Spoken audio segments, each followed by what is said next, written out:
يا أيها الناس إنا خلقناكم من ذكر وأنثى وجعلناكم شعوبا وقبائل لتعارفوا إن أكرمكم عند الله أتقاكم إن الله عليم خبير. Allah says, O mankind, I've created you of male and female. وَجَعَلْنَاكُمْ شُعُوبًا وَقَبَائِلَ. And I've made you into different tribes and nations and ethnicities and origins. لِتَعَارَفُوا, in order to know each other. That's it. But a man is not superior to a woman. That's it. When you worship Allah, when you go for pilgrimage, when you do your sadaqah, don't think your acts of worship are better than a woman. No. In fact, we have a hadith, which is Sahih hadith.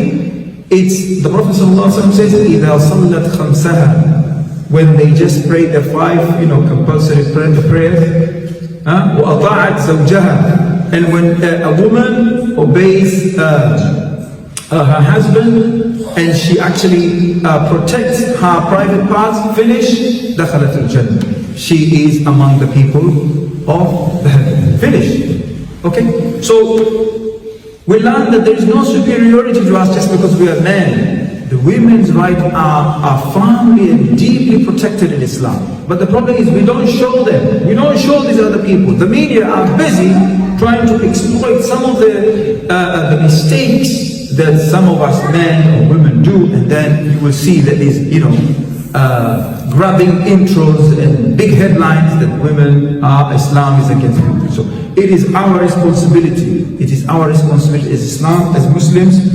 to actually show the beauty of Islam and explain to them. When they fight about the women's right, we need to tell them that your rights are deeply enshrined in Islam. Sallu ala al-Habib. Another aspect of the rights that women have in Islam is the social aspect. You see, traditionally we know that sometimes when somebody wants to get married, what we do? We go to the families, as if a woman is being sidelined. A woman is voiceless, but Islam is not like that. Islam honors and recognizes a woman by giving her the right to choose her partner in marriage, her right in inheritance, and her right to own and dispose of her property.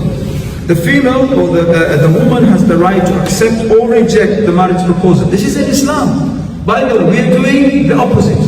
You want someone, you want to go and get married to someone, you go to the wali, the guardian, the father. You go there, and it is as if it is an agreement between you and the guardian. That's it. A woman is not involved at all. That is not Islam. That is your culture. That is our culture. But Islam says if somebody comes, when the marriage proposal comes, yes, a guardian should be there for the interest of the woman, but the guardian has to call this girl, my daughter or my cousin, somebody came here and this somebody wants to propose, somebody wants to marry you. What are you saying? You say, okay, let's find out about this man. But what happens is that culturally we don't even involve these girls. And I say, no. That particular person will no longer be welcome to this house. This is dhulm. This is transgression. Islam does allow a woman to accept or reject marriage proposal. Also, Islam gave a woman the right to retain her family name. When you marry someone, she does not change the name.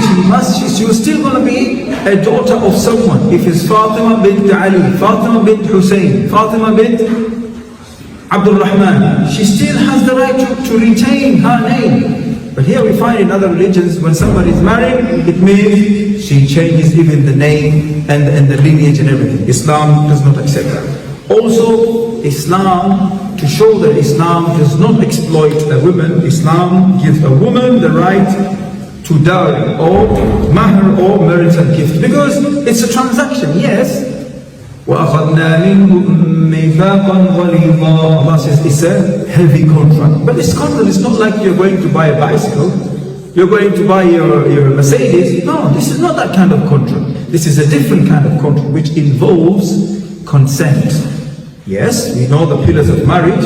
The guardian must be there, the two witnesses must be there must be a mahr. And the mahr in Islam is not the cultural mahr that we know.